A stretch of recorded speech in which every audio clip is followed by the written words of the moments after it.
안녕하세요. 크리스천 영상학교를 운영하는 신목사입니다. 오늘은 하나님을 만나는 4가지 법칙이라는 제목을 한번 생각해 볼게요. 등산을 해본 사람들은 죄다 자신이 어느 등산로를 따라 산행을 해야 할지를 결정하죠. 그래서 산 입구에 설치한 등산로에 대한 그림을 꼼꼼히 대주어가며 등산로의 거리나 등산 시간 혹은 험준하고 편한 정도 등을 살펴보고 어느 등산로를 타고 등산해야 할지를 결정합니다.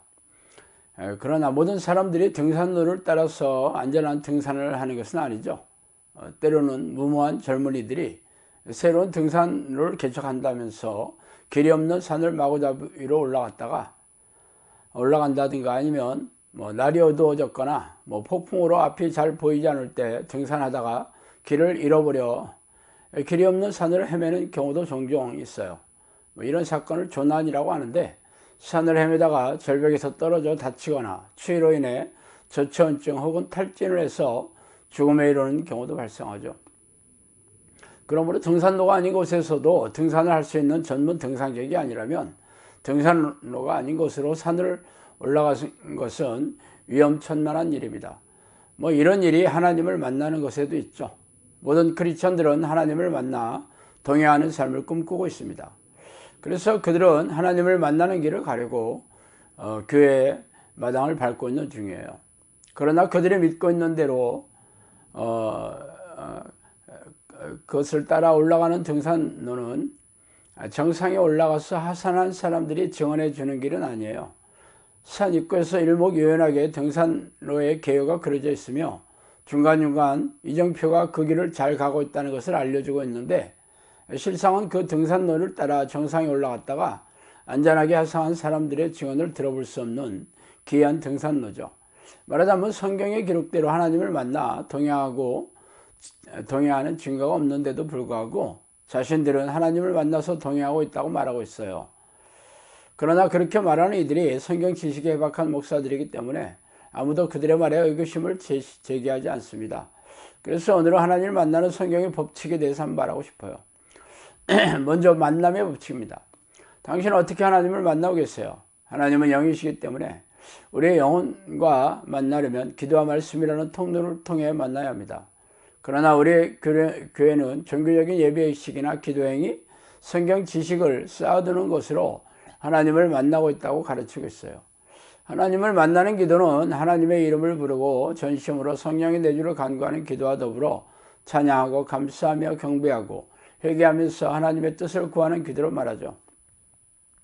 성경은 이런 기도를 들으시고 우리에게 찾아오셔서 깊고 친밀한 교제를 나누고 계세요. 그러나 우리네 교회는 이런 기도를 가르치지도 배우려고 하지도 않아요. 그래서 대부분의 우리네 교인들은 하나님을 만나지 못하고 종교행위를 반복하고 있죠. 그러나 문제는 자신들이 하나님을 만나지 못하는 사실에 무지하다는 것입니다. 물론 교회 지도자마다 이런저런 성경 구절을 내세우거나 교단의 신학자들이 세워놓은 교리를 앞세워서 자신들의 교회가 하나님이 함께 하시는 교회이며 그 교인들은 하나님의 백성이라고 가르치고 있어요. 그러나 하나님과 동행하는 성경적인 증거는 없죠. 죄다 성경을 자의적으로 해석하고 아전인 수식으로 받아들인 자기 확신의 믿음일 뿐입니다. 산 입구에 그려진 등산로가 산에 존재하지 않는 등산로라면 그 등산로를 믿고 산에 올라간 사람들이 어떤 운명을 맞게 될 것인지 아는 게 어렵지 않죠. 그러나 우리네 교회는 하나님과 동행하는 성경의 증거나 변화, 능력이나 열매가 없는데도 불구하고 자신들 안에 성령이 거주하고 있다고 믿고 있으니 기가 막힌 일입니다. 두 번째는 전심의 법칙입니다. 여호와의 눈은 온 땅을 두루 감찰하사 전심으로 자기에게 향하는 자들을 위하여 능력을 베푸시나니. 역대하 16장 9절이죠. 그러나 내가 거기서 내 하나님 여호와를 찾게 되리니 만일 마음을 다하고 뜻을 다하여 그를 찾으면 만나리라. 신명기 4장 29절입니다. 너희가 온 마음으로 나를 구하면 나를 찾을 것이요 나를 만나리라. 에레미야 19장 13절이죠. 자, 하나님을 만나는 성경의 법칙을 아는 게 어렵지 않아요. 성경의 수많은 말씀으로 도배하고 있기 때문이죠. 그 법칙은 한마디로 마음을 다하고 전심으로 하나님을 찾는 것입니다. 전심으로 하나님의 이름을 부르며 마음을 다해 성령의 내주를 간구해야 되는 거죠. 그래서 제가 20여 년 전에 이 말씀을 가슴에 새기고 하나님을 부르는 기도를 시작했던 이유예요. 그리고 10여 년이 넘는 어느 날 성령께서 저에게 찾아와 말을 걸어오시기 시작했고 3년 동안 성령으로부터 책으로 2권이 넘는 말씀을 직접 들어가며 귀신과 싸우는 훈련을 받았어요. 그리고 6년 전에 충주 한적한 시골에 영상학교를 열어주셔서 이 사역을 하고 있는 중입니다. 제 사역은 성령이 내지 않은 기도 훈련을 하는 것이지만 그 사역의 중심에는 귀신을 쫓아내고 귀신들이 일으킨 정신질환과 고질병을 치유하며 영혼을 구원하고 성령의 도구로 쓰이는 제자를 양육하는 것이에요. 그동안 영상학교에서 수백 명의 귀신이 잠복한 사람들에게서 귀신이 쫓겨나가고 정신질환과 고질병이 치유되었으면 물론이죠. 그러나 우리네 교회는 3분짜리 영접 기도를 하면 성령이 자동적으로 들어오신다고 가르치고 있어요. 그러나 아무도 성령이 안에 계시는 성령의 증거와 변화와 능력과 열매는 없죠. 기가 막힌 일이에요. 그렇다면 예수님을 3년 반 동안 따라다녔던 사도들과 제자들은 어떻게 성령이 찾아오셨겠어요? 제자들이 감람원이라는 산으로부터 예루살렘에 들어오니 이 산은 예루살렘에서 가까워 안식일에 가기 알맞은 길이라. 들어가 그들이 요한은 다락방에 올라가니 베드로, 요한, 야고보, 안드레, 빌립, 도마, 바들로메, 마테와 및 알페오 아들 야고보, 셀로신 시몬, 야고보의 아들 유다가 나오기 있어 여자들과 예수의 어머니 마리아와 예수의 아우들과 더불어 마음을 같이하여 오로지 기도하기에 힘쓰더라. 사도행전 1장 12절 14절이죠. 그 말을 받은 사람들은 세례를 받으며 이날에 신도의 수가 3천이나 더하더라. 그들이 사도의 가르침을 받아 서로 교제하고 떡을 떼며 오로지 기도하기를 힘썼느니라. 사도행전 2장 41절 42절입니다. 사도들과 제자들이 어떻게 해서 성령이 임재했는지에 대해 당신도 잘 알고 계시겠죠. 그들은 마가 요한의 다락방에서 전심으로 마음을 다하여 오로지 기도하기에 힘쓴 결과 성령이 임재하시는 놀라운 경험을 하게 되었어요. 그 후에 어떤 일이 생겼습니까? 그들은 놀라운 성령의 은사와 능력을 받아서 귀신을 쫓아내고 고질병을 치유하며 복음을 전하고 영혼을 구원하면서 초대교회를 세워나갔죠.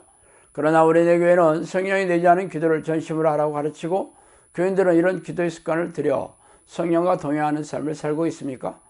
아쉽게도 우리네 교회는 성경을 자의적으로 해석하고 아전인 수식으로 받아들인 신학자의 교리를 따라 관념적이고 사변적인 성경 지식을 이해하는 자기 확신을 성경적인 믿음이라고 착각하고 있습니다.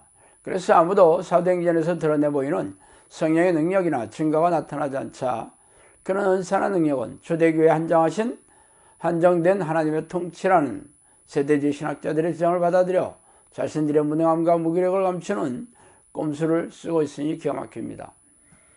그래서 우리네 교회는 세상의 다른 종교 집단과 다름이 없는 종교의식이나 혹은 종교인들을 배출하는 데 급급하며 목사들은 무당만도 못한 영적 능력으로 세상 사람들의 조롱과 멸시를 받고 있죠. 이렇게 마음을 다하고 힘을 다하여 하나님을 찾아야 만나주신다는 하나님의 법칙을 무시하고 자신의 방법과 세상의 지혜를 따라 하나님을 만나려 하고 있으니 기가 막힌 일입니다. 세 번의 습관의 법칙입니다. 예수께서 나가사 습관을 따라 감람산에 가시매 제자들도 따라갔더니 누가복음 22장 39절입니다. 습관은 오랫동안 되풀이하여 몸에 익힌 채로 굳어진 개인적인 행동이죠. 당신이 주일에 1시간짜리 예배식에 참석하는 것도 습관이고 11조를 드리는 것도 습관입니다. 새벽 기도에 나가는 것도 습관이고 기도를 하지 않은 것조차 습관이에요. 밥 먹을 때 식기도를 하는 것이 유일한 기도 행위인 것도 습관이고 하루 종일 하나님의 이름을 부르며 쉬지 않고 기도하는 것도 습관입니다. 그렇다면 당신은 어떤 습관을 들여야 하겠어요? 당연히 성경에서 명령한 대로 쉬지 않고 기도하는 습관을 들이는 것이 성경의 법칙이에요. 영상학교에서 기도 훈련하는 사람들은 대부분 과거보다 많은 시간을 기도하는 습관을 들였을 것입니다. 그러나 문제는 과거보다 많은 시간을 기도하고 있다는 것이 중요한 게 아니라 성경에 기록된 기준에 합당한 기도의 습관을 들여야 한다는 것이죠. 영상학교에서는 성경에서 명령하신 기도의 습관을 철저하게 그리고 구체적으로 훈련시키고 있어요. 그래서 당신은 그런 기도의 습관을 들이셨습니까? 대부분의 사람들이 열심히 기도하고 있지만 자신이 하고 싶은 만큼이나 할 수 있는 만큼만 기도하고 있어요. 기도의 잣대가 성경의 기준이 아니라 자신이 정한 기준인 셈이죠. 쉬지 않고 전심으로 기도하는 습관을 들였다면 이미 하나님이 찾아오셔서 동행하시는 성령의 사람이 되어 있어야겠죠. 아니라면 성경이 가짜이고 하나님의 말씀이 허구인 셈이에요. 성경이 진리이고 하나님이 살아계셔서 오늘도 우리에게 동일하게 역사하신다면 성경이 기록한 대로 성령과 동의하는 증거와 변화, 능력과 열매가 있어야 합니다. 그러나 우리네 교회에서는 그런 증거나 열매에 대해서는 이런 방구조차 없죠. 오직 자신들이 옳다고 생각하며 시행하고 있는 종교행위나 기도행위만을 가르치고 있을 뿐이에요. 하나님을 만나려면 성경에 명령한 대로 기도의 습관을 들여야 합니다. 그러나 성경에 명령하지 않은 기도의 습관이나 신앙의 습관을 들였다면 아무 일도 일어나지 않을 것입니다.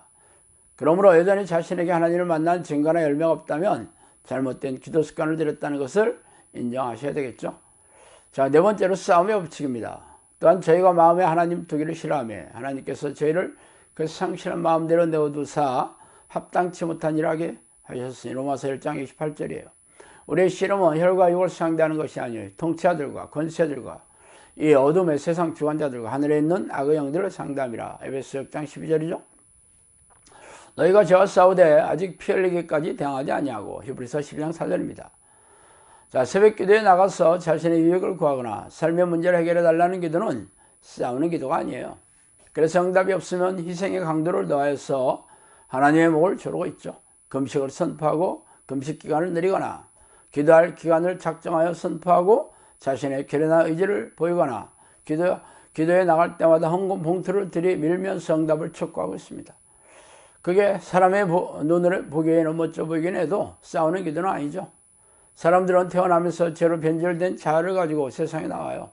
그 죄의 본질은 자기를 사랑하고 자기가 주인이 되는 것입니다. 그러므로 자기가 아닌 다른 주인을 섬기는 것에 대해 본능적으로 싫어하죠. 성경은 우리의 주인이 자기 자신이 아니라 하나님이라고 선포하고 있으며 사람들이 하나님을 마음에 두기 싫어하는 죄악에 대해 콕 집어서 말하고 있죠. 그래서 교인들도 하나님을 만나는 기도를 하기 싫어하는 것이에요. 그러나 그게 전부가 아니죠. 하나님을 만나지 못하게 하는 또 다른 존재가 있어요. 그들이 바로 악한 영입니다. 악한 영들은 사람으로 하여금 죄를 짓게 하여 하나님을 떠나게 만들어 자신들의 포로를 삼아 지옥으로 같이 갈 동반자를 모으고 있습니다. 그렇다면 당연히 하나님을 만나는 기도에 격렬하게 방해하며 공격하는 것은 물론이겠죠.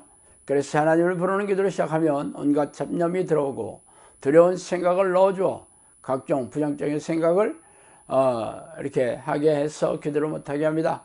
그러므로 기도를 방해하는 악한 영들과 피 터지게 싸워 이기지 않는다면 아무리 기도 자리에 오래 앉아 있어도 하나님을 만날 수 없어요. 그래서 기도하기 싫어하는 마음, 기도를 못하게 하는 각종 환경이나 가정의 문제, 가족 혹은 기도를 막는 각종 죄와 피 터지게 싸워야겠죠. 사실 영상학교 식구들은 어느 정도 기도하는 훈련이 되어 있어요. 하루에 평균 3시간 이상 기도하고 있으니 우리네 교회 교인들이 사실을 알았다면 입이 떡 벌어지겠죠.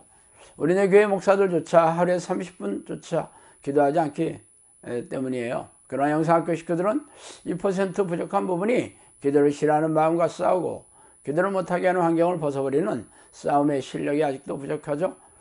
제가 이 기도를 한 지 20여 년이 되었지만 기도를 싫어하는 부정적인 마음이나 기도를 못하게 하는 환경을 받아들이지 않아요. 물론 기도하기 어려운 사건, 사고 혹은 여러 부정적인 마음들이 들어차고 몸이 아프고 피곤하게 하여 기도하기 힘들 때도 들어있지만 그러나 그럴 때에는 저는 무작정 기도를 시도하고 또 시도합니다. 예수 피를 외치면서 부정적인 마음들과 피 터지게 싸우죠. 그래서 마음이 밝아올 때까지 기도에 집중이 될 때까지 격렬하게 싸우는 기도를 하고 있어요. 또한 기도를 맡고 있는 죄가 생각나고 깨달아지면 수도 없이 반복해가며 철저하게 죄를 고백하고 회개합니다. 이런 기도가 바로 싸우는 법칙이에요. 모든 사람들은 하나님을 마음에 두기 싫어하는 자아를 지니고 태어났으므로 이 땅을 떠날 때까지 하나님을 마음에 두기 싫어하는 마음과 피 터지게 싸워야 하죠. 이 싸움을 제대로 하지 못한다면 하나님을 만날 수 없음은 물론입니다. 제가 하나님을 만나는 기도 훈련을 하는 이유는 성령의 명령에 의해서예요. 물론 제가 하나님을 만나 동행하는 증거는 성경의 기록과 동일합니다. 성령이 안에 계셔서 거주하신다는 것은 성령의 도구로 사용되고 한다는 것이죠. 성령의 도구는 성령의 사람이에요. 그러므로 기적과 이적으로 귀신을 쫓아내고 귀신들이 일으킨 정신질환과 고질병을 치유하며 영혼을 구원하며 제자를 양육하는 것으로 하나님과 동행하고 있다는 것을 증명해야 해요. 당신도 하나님을 만나 동행하는 꿈을 이루려면 제가 지금 말씀드린 4가지 성경의 법칙을 뼈에 새겨 삶에 철저하게 적용하는 습관을 들여야 할 것입니다. 자, 오늘은 여기까지 하겠습니다. 감사합니다.